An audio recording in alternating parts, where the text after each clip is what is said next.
berawal dari Kartini yang pindah ke Jakarta untuk kuliah sekaligus ketemu sama pacar yang dia kenal dari online. Udah ketemu segala macam, tapi kan dia dari desa dan dia juga bukan tipikal dari keluarga yang beruang. Berada. Iya berada. Jadi ya dia cari kos-kosannya yang murah dong. Terus nggak sengaja ngeliat salah satu brosur di mana ada kos-kosan, kamar mandi dalam, bagus, tapi harganya bebas mau bayar seikhlasnya, terserah. Terus ya udah mulai dia tinggal di kosan itu, banyak banget nih, nggak banyak sih, peraturan cuma ada 3. Jangan pulang lebih dari jam 6 ya. Terus makan jam malam jam 6 sore. Okay. Maghrib. Terus makan malam harus di kosan itu karena semua disediain makan malam. Jadi kayak prasmanan gitu loh. Gitu. Satu lagi apa? Pergi sebelum harus keluar dari kosan sebelum matahari terbit dan harus balik sebelum matahari terbenam.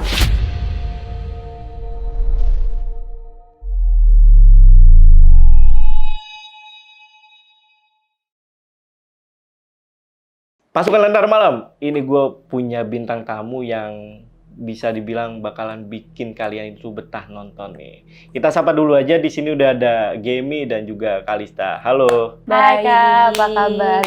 Baik ya. Ini tadi kita sempet ngobrol lah ya. Katanya nih Kak Gemi ini nih, ini punya pengalaman horor yang berkaitan dengan lokasi yang ada sebenarnya masih di Jakarta ya, Cibubur. Iya, deket daerah situ. Itu kalau boleh tahu awalnya itu lagi ngapain tuh di situ? Jadi kejadiannya itu kurang lebih tahun 2014. Itu aku lagi SMA gitu. Jadi kebanyakan kan kalau sekolah SMA itu ada kegiatan LDKS ya. Kalau di sekolah aku sebutnya itu LDKS untuk masuk OSIS. Nah, di tahun 2014 itu kebetulan yang menyelenggarakan LDKS itu angkatan aku. Jadi aku seniornya gitu. Kejadiannya adalah kita awal mulanya harus mencari tempat untuk LDKS itu. Nah, akhirnya kita panitia OSIS termasuk aku, kita cari-cari tempat lokasi yang sekiranya udah gak samalah dari tahun-tahun sebelumnya. Gitu. Karena memang permintaan dari sekolah pun harus ganti tempat. Yaudah, setelah dari situ akhirnya kita menemukan gak jauh lah dari sekolah kita itu ada satu tempat, aku juga udah lupa namanya apa. Itu kita ngelihatnya tuh dia punya fasilitas yang lengkap banget, Kak. Iya, benar. Bener-bener lengkap banget, parkiran luas, pos jaga ada, tempat mancing ada, jogging track ada, tempat kemah ada, danau waduk ada, playground ada. Betul. Pokoknya semuanya lengkap. Nah, akhirnya singkat cerita, kita sebagai panitia melihat fasilitas sebanyak itu, kita samperin tempatnya. Jadi, waktu kita datang ke tempatnya itu, memang ada banyak orang yang lagi mancing. Kegiatannya mancing di situ. Terus kita nanya ke satu-satu orang itu, ini yang jaga tempatnya mana ya? Gitu. Kita mau nanya-nanya nih, mau ada nyelenggarain kegiatan di sini gitu-gitu. Singkat cerita, akhirnya kita ketemu sama satu satpam yang jaga di depan. Kita tanya ke satpam itu, Pak, kita mau ngadain kemah, bla bla bla, kegiatan sekolah, kira-kira izinnya kemana? Bapaknya awalnya bingung, kayak, oh ini dari sekolah mana? Tahu tempat ini dari mana? Dia sebingung itu. Udah sus tuh ya? Udah suspek banget. Terus kita bilang, oh kita tahu dari sini. Oh gitu, ya udah, bentar ya Dek, Bapak panggilin dulu yang jaganya, dia bilang gitu. Oh ya udah singkat cerita kita tuh kayak sekitar 30 menit lah nunggu orang ini untuk datang. Terus akhirnya orang ini datang, si bapak ini datang. Bapaknya langsung kayak, oh ya silakan deh ke kantor aja. Dia bukain kantor. Maksudnya kantor itu kenapa dikunci? Itu udah aneh. Padahal itu kan kayak masih siang-siang. Dan itu hari kerja, bukan hari libur. Harusnya kalau memang tempat itu normal, banyak fasilitas, harusnya pasti ada dong di kantor itu kan, orang yang jaga gitu. Dia buka dan memang itu kayak semuanya gelap. Dia nyalain satu-satu, barang tuh kayak ada yang masih berserakan, dia rapihin gitu-gitu kan. Yaudah kita ngeliatnya udah kayak, oh yaudah deh nggak apa-apa. Akhirnya kita nanya-nanya, bla bla bla bla. Bapaknya cuma bilang, oh ya kita nawarin harga di segini sih Dek, gitu. Harganya memang tergolong murah banget untuk fasilitas selengkap itu dengan wilayah seluas itu gitu. Ya udah akhirnya kita langsung deal di hari itu juga, kita DP. ketika kita udah jabat tangan, udah deal dan udah DP, si bapaknya ini baru ngomong, oh ya Dek, nanti pesan bapak jangan main ke daerah waduk ya. Oke. Jangan main ke daerah waduk. Iya, iya. Terus kayak, oh iya Pak, kita masih belum nanggepin di situ. Akhirnya kita singkat cerita, udah hari H kegiatan LDKS itu, kita panitia datang tuh duluan dibanding peserta LDKS ya. Ketika kita datang duluan, Sapam yang jaga di depan itu nanya ke salah satu teman aku. Dia bilang, Dek, ini mau nginep di sini. Oh iya Pak. Oh, berapa hari Dek? Dia bilang gitu. Kita di sini cuma 2 hari 1 malam kok Pak. Oh gitu ya Dek. Ya udah Dek, hati-hati ya Dek. Kalau malam jangan main ke daerah waduk, pesennya sama. Wih, Jangan main ke daerah waduk. Iya. Ya udah dong, kita kayak ada apa sih ini sama waduk? Tapi ya udahlah, kita ngelihat waduknya pun biasa aja. siang-siang. Siang-siang, normal. Ada orang nggak di sekitaran siang-siang? Ada. Ya udah, akhirnya kegiatan berlangsung dari pagi sampai sore berjalan dengan normal. Di sore hari itu sebelum break maghrib itu ada kegiatan kita masak-masak bersama. Biasa kan itu per kelompok disuruh masak-masak gitu supaya nanti abis maghrib itu kita makan bareng-bareng. Ya udah, mereka lagi kegiatan masak-masak. Kebetulan memang kita masak-masaknya itu di dekat waduk. Di dekat waduk, karena di situ tuh kayak ada saung besar yang memang nyaman lah untuk kita rame-rame di situ. Nah, di sini let's say ini saungnya, di sini waduknya, di sini ada playground ya. Temen aku beberapa orang itu udah ada yang kayak ngelihat ke arah playground itu tuh cuman bengong doang. Tapi nggak ngomong nggak apa. Tapi sampai ada satu anak, dia duduk ke ayunan. Gitu, itu ada kelasnya peserta LDKS ya. Terus akhirnya aku ngeliat, aku bilang, itu anak itu ngapain di sana sendiri? Harusnya dia di sini masak-masak, dia peserta, dia bukan panitia gitu kan. Dan kita kan sebagai senior lagi harus galak, kayak sosok galak gitu ya. Akhirnya aku bilang ke teman aku, tolong itu lo tarik dia suruh ke sini gitu. Akhirnya teman aku kesana nyamperin anaknya ke ayunan, dia cuman giniin doang kayak, ayo kamu balik ke sana, kamu harus masak-masak sama teman kamu gitu. Dia diem doang, tapi nggak berkutit nggak apa gitu kan. Terus akhirnya diginiin kayak, ayo, sampai digituin, terus akhirnya dia kayak, oh iya kak, akhirnya dia balik ke sana. Udah, di kegiatan masak-memasak itu kita udah ada lihat beberapa kejanggalan sebenarnya. Cuman kayak kita masih belum menggubris dan mungkin kita bisa bilang kita nggak inget pesan-pesan dari penjaga dan yang ngurus ini bahwa jangan main ke daerah waduk. Dan ini memang sudah mau maghrib juga kan. Nah ya sudah, singkat cerita pas udah lagi maghrib, kita break maghrib. Setelah maghrib itu kita makan. Setelah kita makan itu, kita mau ada kegiatan api unggun. Yang dimana tuh nanti per kelompok harus kayak perform satu-satu gitu kan. Nah terus pas kita udah lagi ngelilingin di api unggun ini, kita udah mulai ada keluhan dari perempuan peserta ya, ini perempuan. Dia nyamperin, Kak maaf, aku gak enak badan. Oh gitu, terus ya boleh nggak Kak aku istirahat. Terus kita lihat memang dia udah pucet banget, gitu. Ya udah akhirnya, oh ya udah deh, kamu kesana aja. Jadi ada ke rumah kecil tempat panitia tidur kan. Dibawa ke sana 1 orang. Gak lama kemudian lagi, ada lagi yang ngeluh, Kak, aku nggak enak badan. Pokoknya intinya total tuh bisa ada belasan cewek yang ngeluh. Ini belum mulai api unggunnya ya. Tapi udah nyala api unggunnya? Belum. Kita masih mau mulai acara lagi kayak bikin lingkaran gitu. Terus akhirnya aku bilang, ini kok ada yang aneh ya? Maksudnya mereka, aku mikirnya gini, sebagai kakak kelas, aku mikir ini kayaknya mereka gimmick aja nih supaya nggak ikut kegiatan malam, kayak pengen pura-pura sakit gitu loh. Cuman tapi aneh aja kalau beneran sakit, masa sampai ada belasan orang yang sakit barengan gitu loh. Kalau misalkan mereka keracunan makanan pun kan mereka sendiri yang bawa bahan makanannya kan. Ya udah, akhirnya aku cuman bilang gini, ya udah deh, tapi ini ya maksudnya kalau bisa kalian yang emang yang beneran sakit banget baru bilang ke kita ya, jangan semuanya ngomong ke kita sakit, nanti itu rumah juga nggak akan muat gitu, karena rumahnya itu kecil banget, kayak cuman apa ya, pondok gitu doang kali ya Kak gitu. Ya udah akhirnya udah nggak ada yang ngeluh-ngeluh lagi kita, tapi aku pribadi ngeliat tuh banyak banget yang pucet Perempuan tuh banyak banget yang pucat, pandangan kosong tuh banyak banget. Tapi udah nggak berani ngeluh. Tapi nggak berani ngeluh, karena takut dimarahin. Diem-diem Karena aja takut tuh. dimarahin, iya. Ya udah, akhirnya kita mulailah api unggunnya. Kita nyalain api unggunnya. Dan ketika kita nyalain api unggunnya, nggak tahu kenapa itu langsung serentak semuanya ada belasan orang kesurupan di tempat. Itu kita nggak tahu kenapa. Mau cewek, mau cowok, itu kayak banyak banget. Terus kita langsung panik dong. Terus kita nanya ini gimana? Dan salahnya kita nggak ada kuncen di situ. Kuncen, Awalnya ya. kita nggak ada kuncen kan di situ. Gimana nih tolong, nggak ada yang jaga di depan juga nggak ada pulang. Intinya tempat itu ketika udah malam tuh jadi kosong Kak. Nggak tahu kenapa gitu.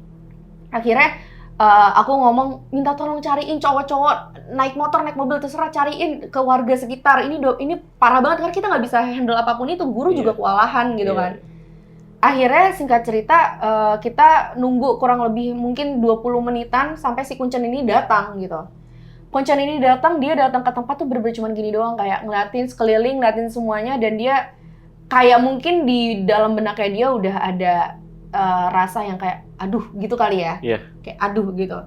Akhirnya pokoknya kita minta tolong kayak Pak, tolong Pak, ini gimana Pak, kita nggak ngerti Pak gitu. Kayak kalian lagi ngapain gitu kan. Terus kita cuma ngomong ya kita lagi nggak ngapa-ngapain Pak, kita cuma bener-bener lagi lagi ada kegiatan sekolah, kita kasih tau lah situasi kita nyalain api unggun jadi kayak gini Pak, gini. Sebelumnya udah banyak yang sakit gitu kan. Udah Pak, banyak. Di mana? Di rumah itu. Si kuncennya sempat nengok dulu kan, dia masuk ke rumahnya, dia ngeliatin kayak udah bener-bener geleng-geleng gitu loh. Akhirnya dia keluar ya, dia ngelakuin apapun itu yang dia lakuin, dia berdoa, baca-baca, sampai akhirnya bisa cooling down lah intinya gitu. Terus di malam itu tuh dia setelah semuanya selesai, udah mulai redup lah kegiatan yang sangat mencengkam itu, dia nanya, ini kalian kegiatan sampai kapan? Dia bilang gitu. Kita bilang cuma sampai besok kok Pak, kita cuma semalam doang di sini. Terus ya udah, dia bilang sebelum ada di api unggun ini kegiatan kalian ngapain dan di mana? Dia bilang gitu.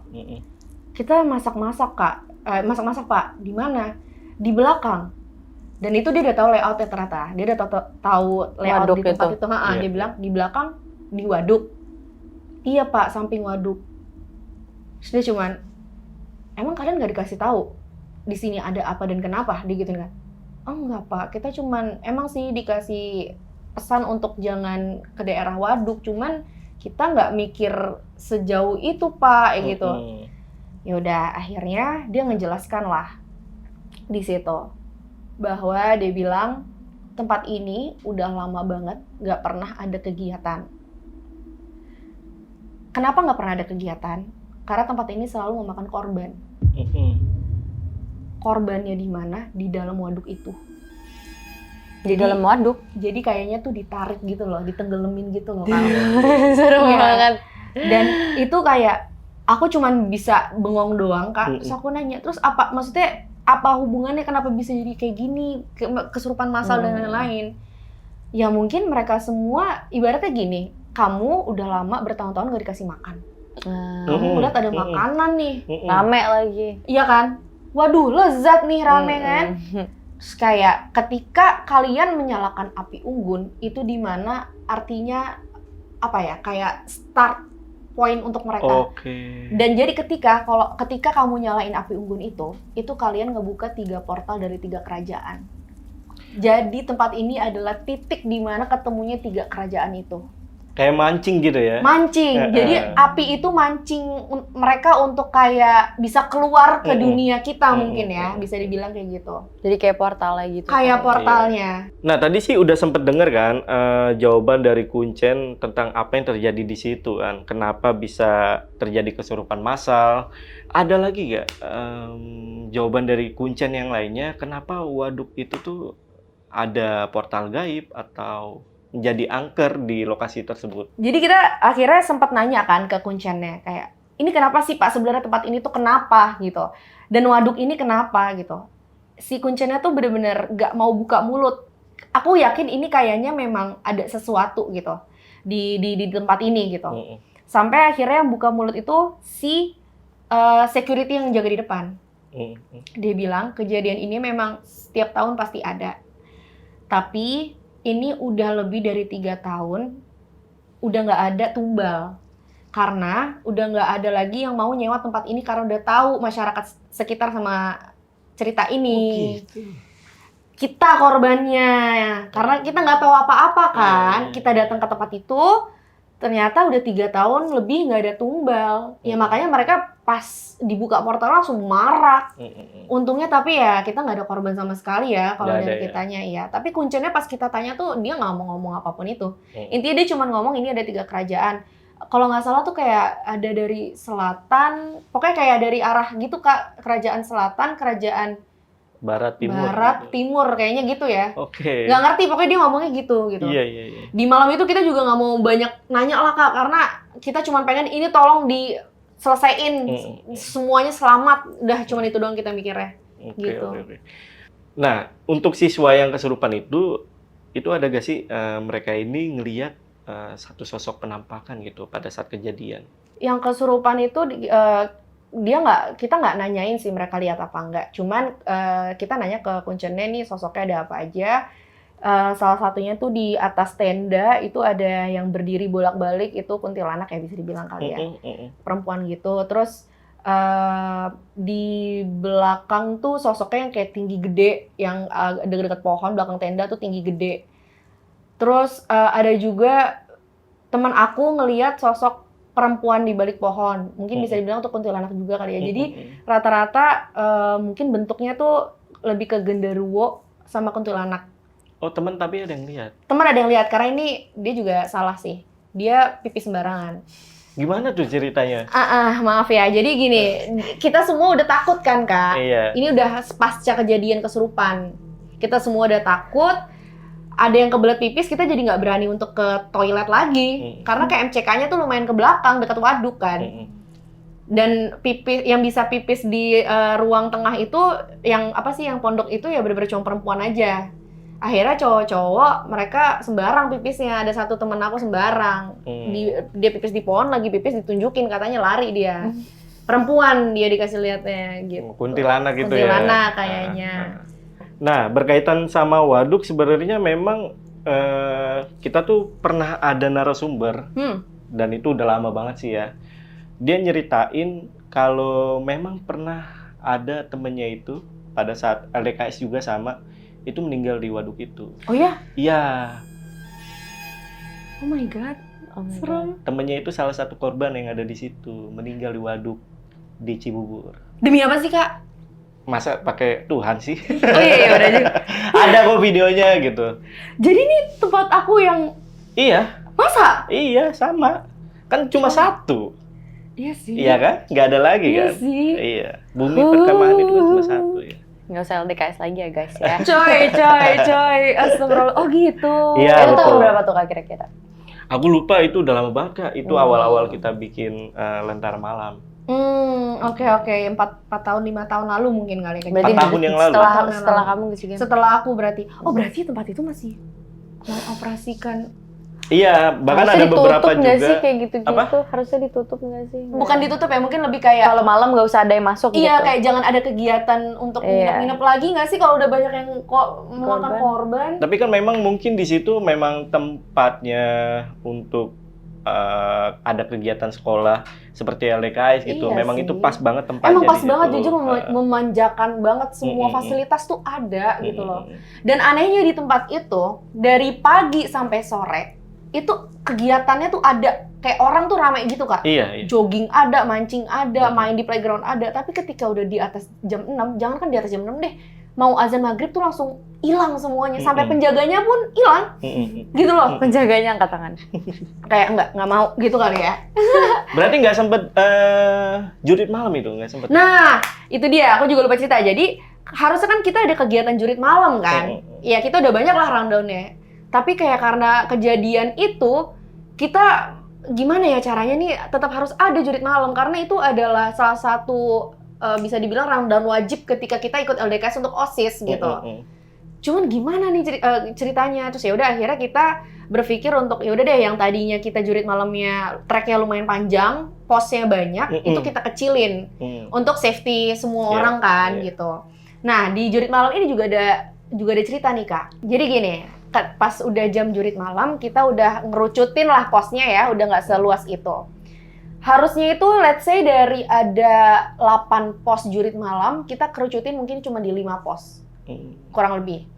Nah, itu posisinya tuh layout jurit malamnya itu benar-benar cuma ngelilingin wilayah tengah dari si tempat itu. Iya. Awalnya kita mau bikin dari parkiran, ke samping, ke belakang, ke hutan. Pokoknya kita tadinya mau luas banget. Tapi karena kejadian itu kita kerucutin jadi cuma di tengah-tengah aja. Nah, singkat cerita, aku waktu itu ada di pos, let's say di pos 3 lah ya, aku jaga. Dan itu di, aku bisa bilang itu kayak agak lumayan di tengah-tengah. Di tengah-tengah tempatnya. Nah, teman aku yang cowok, dia jaga di pos depan. Dari startnya itu di parkiran. Iya. Dia jaga di pos depan. Kalau dari dia, tempat aku tuh ada di kirinya dia. Nah, tapi tiba-tiba nih, pas di tengah-tengah jurit malam, dia lagi nunggu kelompok selanjutnya untuk datang, dia dengar ada suara manggil dia. Misalkan namanya Kalista. Kal. Terus dia nengoknya ke arah kanan. Dia ngeliat kayak, siapa nggak ada orang di kanan? Karena memang rata-rata pos itu ada di kiri, arahnya. Terus udah, dia diemin aja. Kal, dia ngeliatin lagi kan. Terus kayak, nggak ada orang, nggak ada apa-apa. Terus kayak, siapa sih? Kal, siapa sih? Terus dia dengerin kan. Dan dia bilang, suaranya, ini kayaknya Gemi nih. Ini kayaknya Gemi. Gemi itu lo ya? Terus dia bilang, iya, sini. Coy, sini. Sedangkan aku di pos 3 di kiri kan. Udah akhirnya ketika temen aku mau nyamperin aku, untungnya kelompok selanjutnya datang. Jadi dia nggak jadi nyamperin aku. Untungnya. Singkat cerita, kegiatan LDKS sudah selesai, panitia ngumpul. Ketemulah teman aku nih, cowok ketemu aku, dia bilang, Gem, lo tadi jaga di pos mana sih? Pos 3, kenapa? Kok lo di pos 3? Gue kira lu yang di sebelah sana, dia bilang gitu, ke arah kanan gue. Gak ada pos di arah kanan lo. Hah, emang kenapa? Aku gituin kan Kak. Terus dia bilang, masa sih gak ada? Itu lu manggil gue tadi, lu ngapain di sana? Siapa yang manggil lu? Gue aja gak ngeliat lo. Gue ngomong gitu Kak. Sumpah lu tuh manggil gue. Gue denger itu suara lo, dia bilang gitu. Nah, gak lama kemudian, ini kayak udah kayak jam 4:30 pagi gitu kali ya, kita kegiatan LDKS selesai, itu si yang jaganya tuh, si sapamnya tuh datang. Terus kita lagi berdebat, dia ngeliat, dia bilang, kenapa Kak, ada apa? Kayak, Pak, iya tadi saya dengar teman saya manggil-manggil gini. Terus orangnya bilang, dari arah mana Kak dengernya? Dari arah sana Pak, dia nunjukkan. Oh, iya Kak.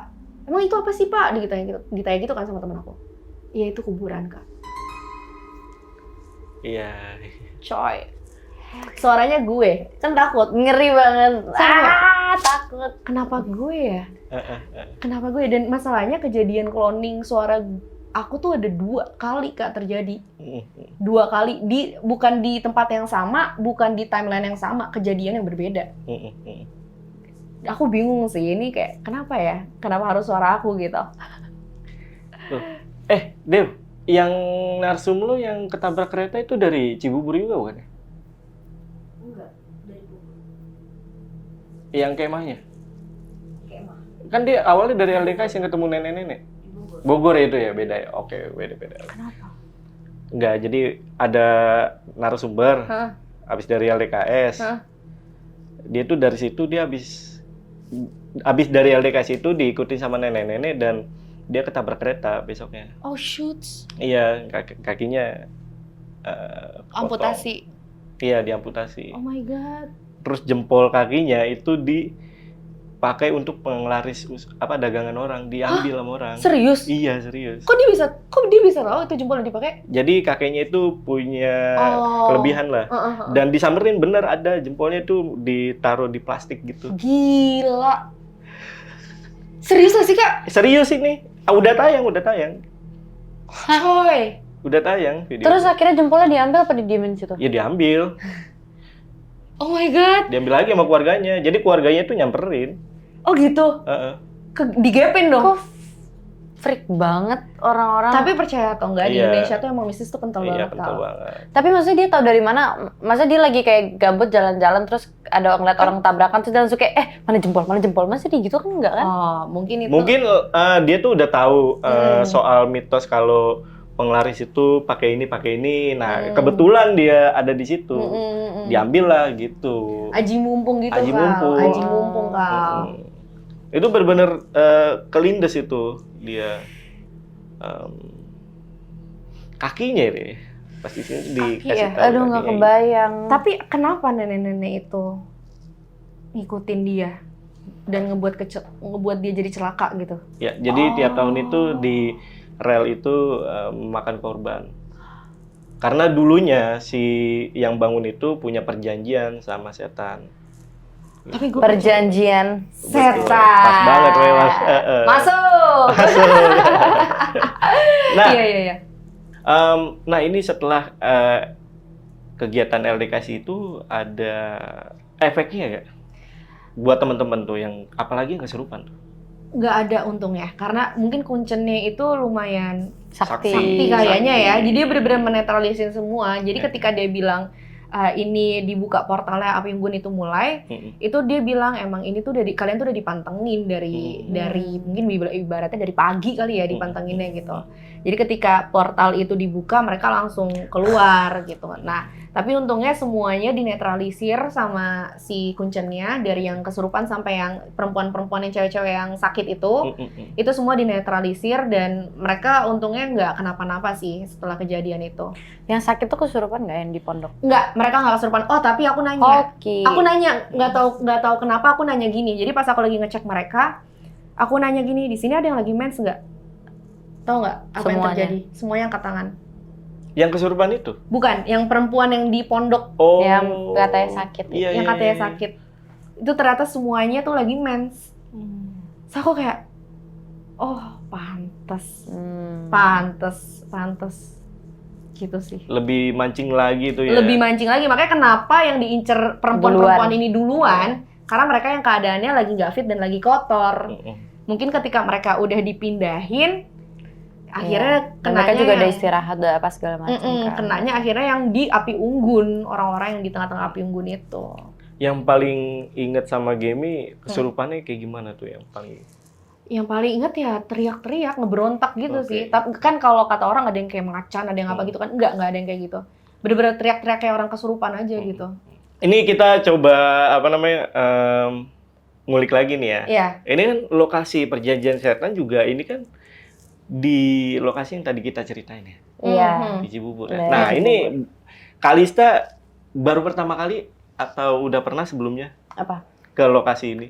Aku sebenarnya udah sering banget ke lokasi itu, apalagi kalau buat syuting sinetron tuh sering banget. Tapi karena kalau sinetron kan ya selalu terang dan orang-orangnya selalu rame dan kayak Vibes-nya beda lah ya. beda lah. Setnya Kalau- beda. Iya, pokoknya kalau mau syuting horor sama syuting film lain yang genrenya beda itu udah pasti dari setnya aja mereka bikinnya udah beda kan. Iya. Jadi walaupun aku udah sering kesana juga rasanya kayak baru pertama kali karena kayak lah kebeda ya semuanya gitu. Ya emang agak serem sih yang depan yang pohonnya itu ada cerita juga tuh si Gemi itu. Gue lagi Yang Iya. di mana? Yang Di ada lokasi pohon. kita, di lokasi kita. Oke, di situ deket pohon nih. Deket pohon. Ada pohon gede emang Oke. di lokasi situ. Jadi posisinya tuh ini kejadiannya udah sekitar jam 11:30 malam. Itu aku di situ udah di make upin full jadi hantu kan. Aku kebetulan jadi hantunya kan. Yang gosong itu bukan? Yang gosong itu. Bener yang gosong. Yang gosong itu. Yang di poster itu loh. Iya, Wah, itu serem saya. banget. Halo, salam kenal semuanya. Iya, Iya, jadi itu aku. Jadi Nah. memang konsepnya kan memang kebakar kan. Terbakar. Jadi kita make up-nya full terbakar dari atas sampai bawah. Dan ketika udah di make upin itu, aku tuh nggak bisa ngapa-ngapain, Kak. Iya dong. Nggak bisa, karena apa ya, basah gitu loh. Jadi megang HP pun nggak bisa. Jadi salah satu cara untuk aku bisa menghibur diri aku adalah untuk tidur aja udah. Gitu. Tidurin mata gitu. Nah, posisinya aku udah di full set di make up, aku duduk di luar rumah. Nah, aku lagi menjemin mata karena waktu itu kita lagi nunggu untuk in between scene lah. Aku lagi nunggu untuk di take. Aku lagi biasa aja, lagi nggak sakit, lagi sehat walafiat. Aku lagi pengen rebahan doang. Aku merem, aku duduk, aku merem. Aku ingat banget nih. Tiba-tiba nggak tahu kenapa rasanya tuh mual banget.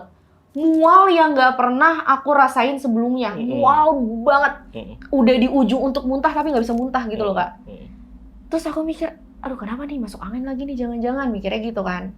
Tapi selain itu juga pusingnya tuh yang kayak tensi, vertigo, campur aduk, nggak ngerti deh itu penyakit apa. Pokoknya aneh, aku tiba-tiba mual, tiba-tiba pusing, kepala pengang. Terus akhirnya aku coba aku dudukin yang bener dulu deh. Ini kenapa ya? Aneh banget deh ini rasanya, karena aku nggak pernah ngerasain ini sebelumnya. Iya. Nah, nggak lama kemudian ada salah satu kru orang makeupnya, dia nyamperin aku. Kayaknya mungkin dia udah ngeliat kali ya dari jauh aku nggak nyaman atau kenapa-napa. Dia nyamperin aku, dia bilang kayak, kamu kenapa Dek? Dia bilang gitu. Terus aku bilang, Kak, aduh aku mual banget nih, kenapa ya? Kayak aku masuk angin deh Kak, aku mikirnya kayak gitu. Nah, kebetulan kru ini tuh emang mungkin punya six sense gitu kali ya. Punya kelebihan. Dia tuh ngeliat aku lagi duduk gini, terus dia ngeliat ke arah pohon yang ada di deket lokasi kita, pohon gede. Jadi dia ngeliatin aku, gak lama dia ngeliatin pohon, gak lama dia ngeliatin aku lagi. Baru dia ngedeketin aku, dia bilang, Dek, kamu jangan takut ya Dek. Ini ada yang lagi ngedeket ke kamu. Wujudnya sama kayak kamu. Dia bilang gitu. So kayak, hah? Ini serius Kak? Iya, beneran. Ini makanya kamu mual, dia bilang gitu. Terus gimana dong Kak? Aku minta tolong dong Kak, ya aku nggak tahu lah, aku cuma minta tolong aja kan. Akhirnya didoain sama dia. Didoain sih udah, akhirnya aku udah nggak kenapa-napa lagi. Dan tapi langsung nggak? Langsung, instan. Langsung instan itu aneh sih Kak menurut aku. Dan aku jadi percaya nggak percaya pada malam itu ya bisa dibilang ketempelan kali ya. Iya bisa. Iya, kayak gitu. Oh ternyata rasanya kayak gitu ya ketempelan. Mual banget, mual banget. Terus kayak seketika tuh hidung aku tuh bau rasanya. Jadi bener-bener parah banget. Berarti itu yang dirasain sama adik-adik kelas lo waktu LDKS. Mungkin. Iya, bisa jadi sih. Tapi malah digituin sama dia, nggak usah pura-pura sakit. Maaf ya. Senior ini. Iya, soalnya kan kalau enggak dikira aja kan kita nggak tahu. Tapi pasti pas dijelasin kalau di situ ada apa kan pasti diem tuh ya. Iya. Takutnya. Tapi untungnya udah dinetralisir ya pada saat itu. Kalau enggak kan jadi lucu ya yang lihat setan mual kan lucu banget. Oh dia emang selalu begitu selama syuting. Sambil minum teh manis anget. Apa jangan-jangan selama syuting gue ditempelin mulu kali Kal?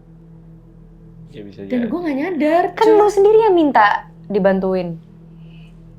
Apa tuh? Itu ada cerita apa itu? Dia minta dibantuin. Enggak, ya sebenarnya nggak minta juga. Ya maksudnya sih. cuman kayak ya lo kan ngetes gitu. Iya, jadi gini Kak, kayak ini kan gue juga baru pertama kali syuting horor dan jadi setan gitu ya, jadi hantu.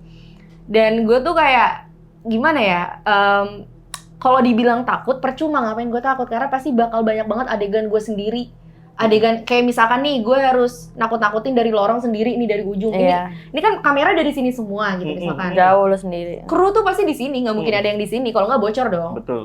Nah, kita kan dengan jarak berapa ratus meter itu, kita kan nggak tahu di situ gue ditemenin sama siapa kan. Jadi gue tuh mindset gue tuh cuma gini doang, kayak kalau emang kalian ada di sini nggak apa-apa.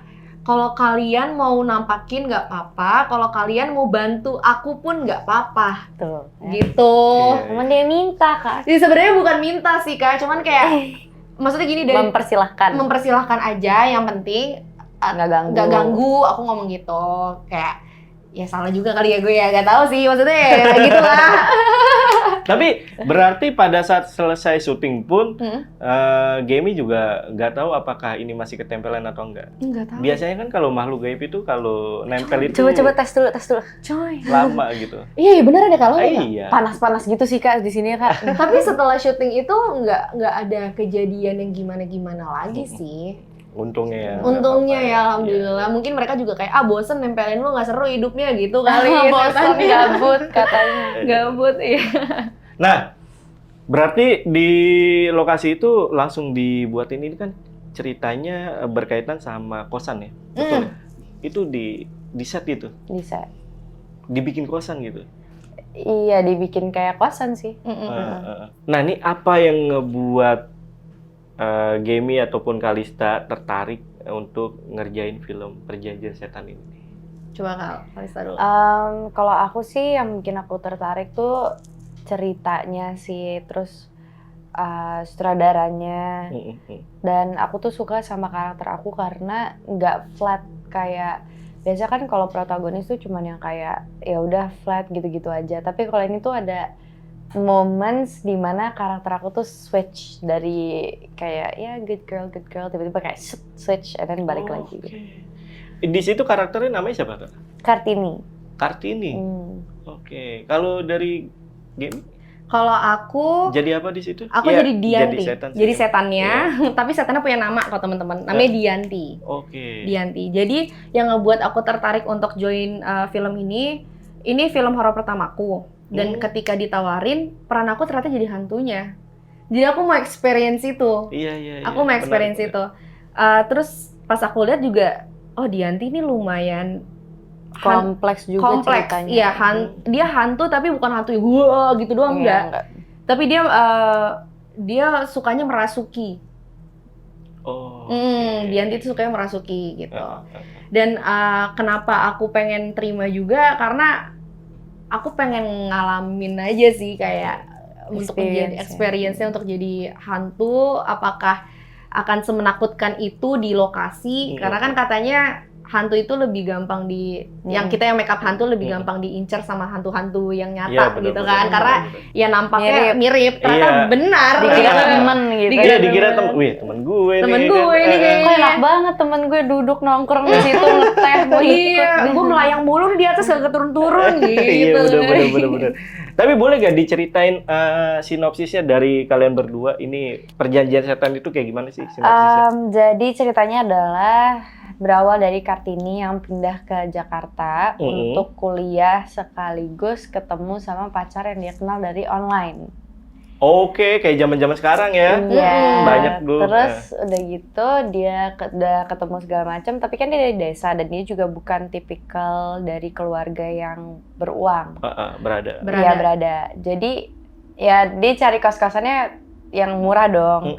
Terus nggak sengaja ngeliat salah satu brosur di mana ada kos-kosan, kamar mandi dalam, bagus, tapi harganya bebas mau bayar seikhlasnya, terserah.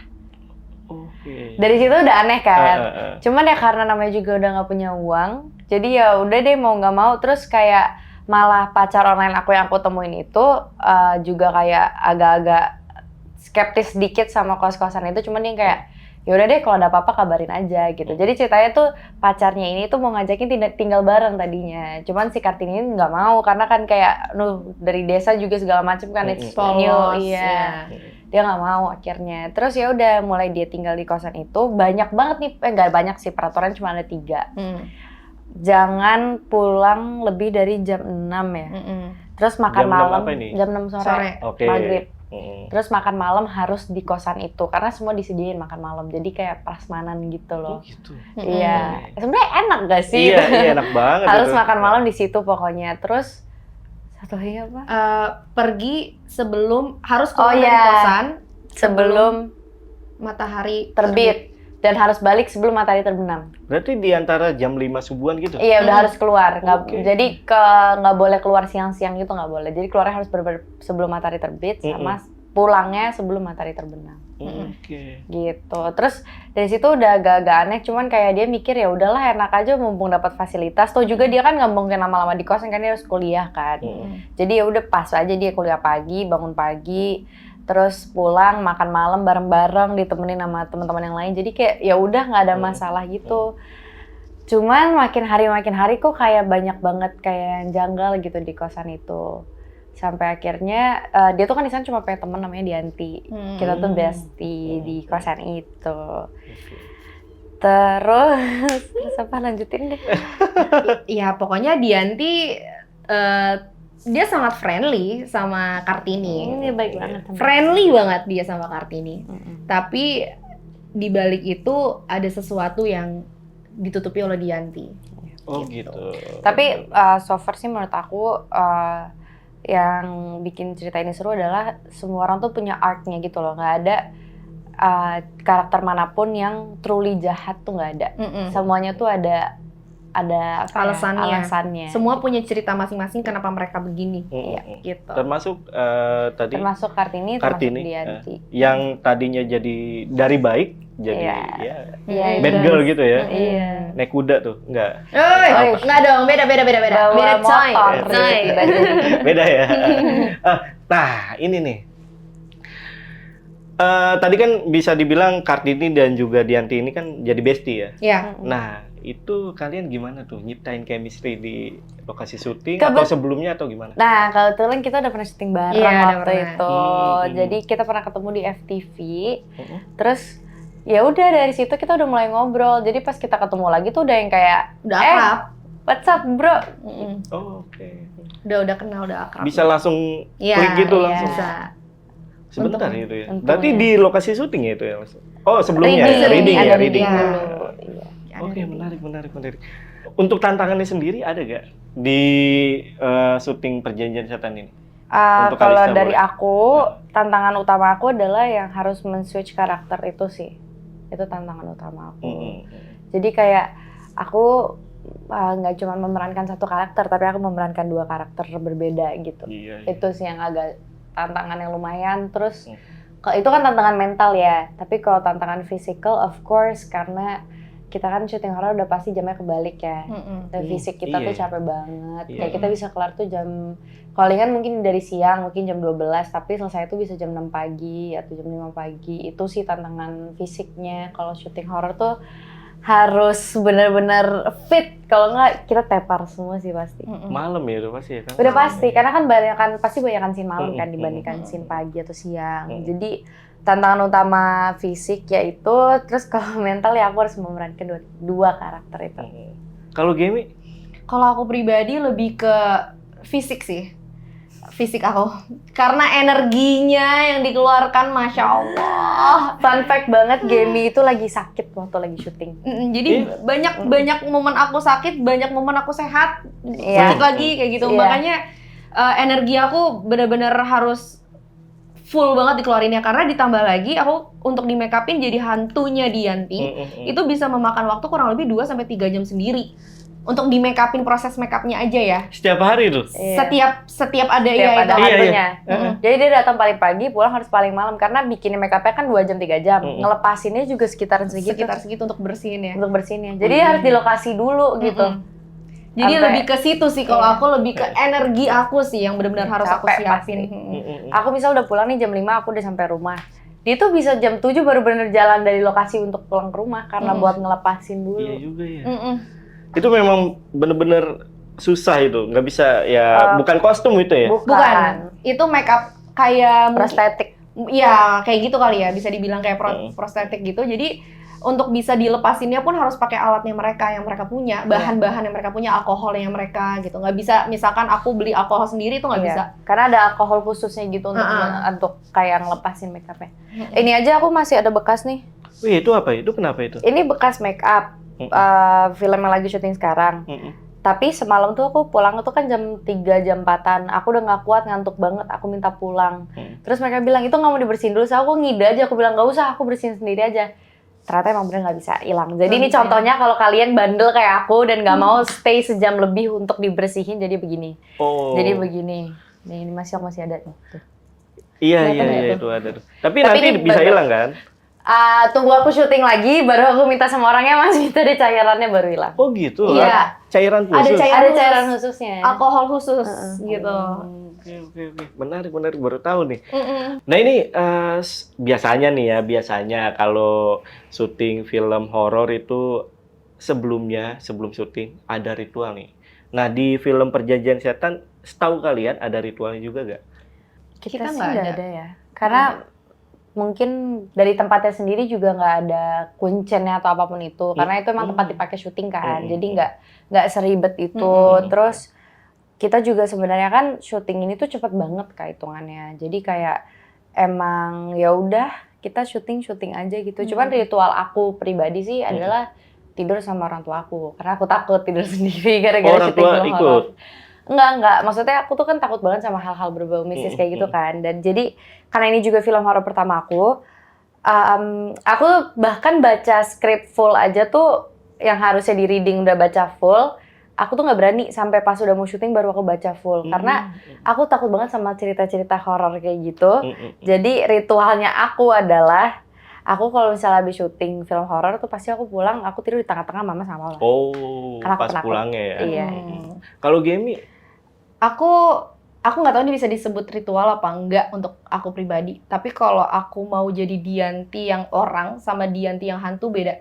Bedanya gini, kalau Dianti orang ya udah aku kayak masukin karakter Dianti orang. Tapi kalau Dianti hantu, aku pasti ada selalu momen kayak gini.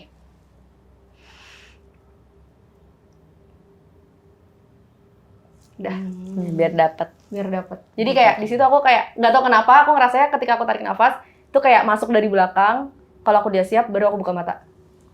Itu aku nggak tahu apaan. Maksudnya aku kayak Itu ritual kok jatuhnya. Iya. sugestiin aja suggestiin. supaya bisa dapet karakter hantu. karakternya ya. Karena aku nggak yang ritual yang mistis gimana nggak. Cuman aku lebih ke kalau aku mau jadi hantu, aku harus bisa siapin bahwa Dianti dan Gemi hilang dulu. Gitu. Kalau di dunia peraktingan gini, aktor itu bagaikan gelas, Iya. ya kan? Oke. Yang gelas kosong. Jadi kita bisa diisi sama berbagai macam jenis minuman. Gitu. Jadi aku lebih ke ritual aku kayak gitu. Aku tarik nafas dalam-dalam, aku merem, Buang dulu yang lain. buang dulu yang lain.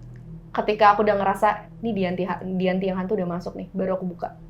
Nah, ketika aku udah jadi hantu, di set aku udah nggak bisa diajak ngomong. Iya, nggak bisa dibercandain lagi. Padahal biasanya kan kayak gini nih, kayak. Biasanya kan bercanda ayo. anaknya.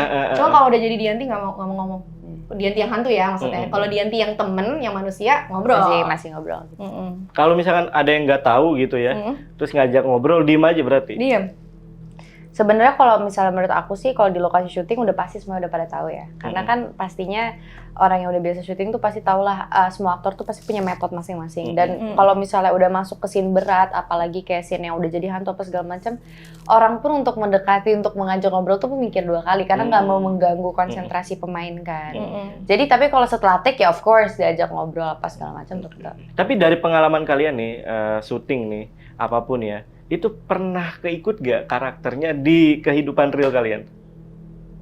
Pernah gak ada momen gitu? Belum pernah Iya, sih. belum Pernah. Belum pernah secantol itu sama. Karena aku sendiri membatasi sih, karena aku takut kan kalau yang keikut hantu Dianti kan, jadi kayak nggak aku harus bisa mencari. Kalau aku mau ngelakuin metode itu yang tadi aku lakuin, aku harus tahu gimana caranya untuk rilis juga. Iya. Gitu. Jadi pasti aku kalau udah cut, aku pasti bakal buang nafas. Jadi mau mulai tarik nafas, cut, buang nafas. Jadi kayak manggil jiwanya, ngeluarin jiwanya gitu loh. Gitu, itu yang aku lakuin sih. Gemi, ini gak ngerasa gak kalau tadi kan sempet cerita kalau Gemi itu sering sakit di lokasi syuting. Iya. Itu ngerasa gak sih kalau sakit itu mungkin dari hal-hal gaib gitu? Nah, aku pada saat itu nggak mikir sejauh itu, Kak. Aku mikirnya Karena capek. jam syuting kebalik, cuman mikir kayak gitu aja. Cuman setelah aku pikir-pikir, mungkin bener juga yang tadi Kalista ngomong. Iya, Mungkin bisa jadi. karena akunya membuka diri, jadi merekanya attract sama energi yang aku kasih gitu. Mungkin ya, dan itu yang ngebuat aku jadi sakit-sakitan ketika syuting itu. Itu dia. Kayaknya ya. Tapi kalau dari fisik aku yang kalau misalkan kata orang pundak berat atau pala berat atau badan tuh rasanya susah buat digerakin tuh enggak. Biasa aja. Aku bener-bener sakitnya tuh kayak orang sakit flu dan demam aja gitu. Tapi ya satu-satunya momen teraneh itu yang aku cerita tadi. Yang itu doang sakit yang aku rasa gitu. Dan itu pun kejadian aku lagi nggak sakit, lagi sehatnya. Gitu loh. Oke. Tapi semenjak itu kan lo sakit-sakitan terus? Apa sebelum? Sebelum itu juga udah. Oh, sebelumnya udah nggak enak badan. Oke. Ini apa yang membuat beda nih film dari Perjanjian Setan sama film-film horor lainnya? Kalau dari aku sih mungkin masalah relatable-nya itu sih. Karena di Indonesia terutama ya, kayaknya di semua kosan ataupun kontrakan tuh udah pasti ada aja nggak sih di cerita. Kayak banyak banget cerita-cerita yang berada di daerah kosan ataupun kontrakan dan kita ngambil cerita dari di situ. Terus yang bikin beda juga ini romansnya juga kental. Bahkan bisa dibilang ini semua diawali dengan romance. cerita ini semua. Oh, yang tadi si Kartini itu ya? Iya, pokoknya cerita yang ada di film ini itu bisa dibilang semuanya tuh berawal dengan romance. Iya. Dan relate ya sama zaman sekarang Zaman ya? sekarang relate. Ketemu sama pacar atau siapa gitu dari online ya? Iya. Aplikasi online ya. Nah, kalau dari Gemi ada gak Mungkin perbedaannya gitu? iya, cegilnya itu sih. Jadi di sini yang mengangkat unsur cegil juga ya. Sama lagi. Iya, zaman sekarang banyak kan yang kayak Banyak, gitu. jadi relate ya. Relate. Maksudnya banyak orang melakukan tindakan-tindakan yang bisa dibilang bodoh lah ya. Gak mikir panjang, gak mikir ke depannya, hanya karena putus cinta, patah hati misalkan. Iya. Ditinggal orang, ditolak orang. Iya. Banyak banget mereka langsung kayak mau atau mau ngapain, nyelakakan orang lain gitu-gitu. Dan itu terjadi di film ini. Kayak gitu. Iya, benar-benar. Lebih ke relate ke kehidupan hari-hari inilah. Hari-hari ini, iya benar. Ini relate banget sih sebenarnya film ini sama zaman sekarang. Iya, penasaran dan gue pasti nonton sih ini. Pasti. Nah, biasanya kan di film-film itu kan pasti ada satu pesan yang mau disampaikan. Ya. Nah, ini ada gak pesan yang mau disampaikan dari film Perjanjian Setan? Lebih berhati-hati karena kalau yang aku lihat dari karakter Kartini itu dia tuh cuek bebek banget dari awal tuh kayak hal-hal yang menurut kita manusia, hal-hal yang menurut kita orang-orang seperti biasa tuh kayak menurut kita tuh udah aneh gitu, tapi Kartini masih gaspol aja terus. Kalau kita kan udah pasti ngibrit gitu. Terus kayak nggak curiga. Trust your intuition sih. Trust your intuition. Terus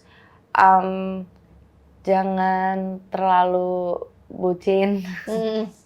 Jangan terlalu bucin ya. Oh, ini Kartini bucin. Ada deh, kita lihat aja. Oke. Tapi itu pesan yang bisa diangkat untuk anak zaman sekarang juga nggak sih Kak? Jangan terlalu bucin. Bener.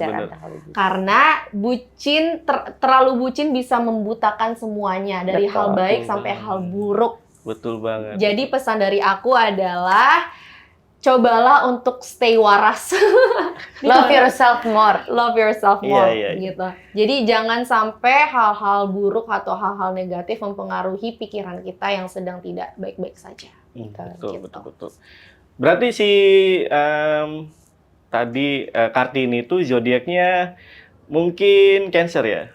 Bisa Apa jadi, terbalik ya? bisa jadi kan dia se-nonchalant itu sih. Dia kayak nggak apa-apa lah. Iya, secuek itu ya. Cuek gitu. Ada zodiak masuk ya kan? Zodiak. Coy, Kakak bisa baca zodiak nggak? Nggak bisa saya. Ini nanti kita ngobrol sama pakar zodiak nih. Oke. Kak Dewi. Seru. Iya. Untuk filmnya sendiri ini tayangnya kapan nih? Oke, jadi film Perjanjian Setan tayang tanggal 5 September 2024 hanya di bioskop. Ya, kurang lebih kurang dari sebulan berarti ya? Iya, kurang Bentar lagi lah. Penasaran. Nih, gue pasti nonton guys. Sumpah, gue pasti nonton Perjanjian Setan. Karena ya itu tadi, relate. Relate sih, bener. Dan cerita kosan itu jarang tuh untuk dibuatkan film gitu ya. Iya. 5 September 2024. Kita ketemu di bioskop, oke? Yaudah, untuk video kali ini gue rasa cukup. Thank you. Thank you so much, Kak. Dan juga Gemi. Thank you banget, Kak. Thank you banget, Kak. Udah datang ke Lentar Malam. Gue tutup video kali ini. Gue Jamal dari Lentar Malam dan juga Kalista dan Gemi dari Perjanjian Setan. Pamit. Bye. Bye.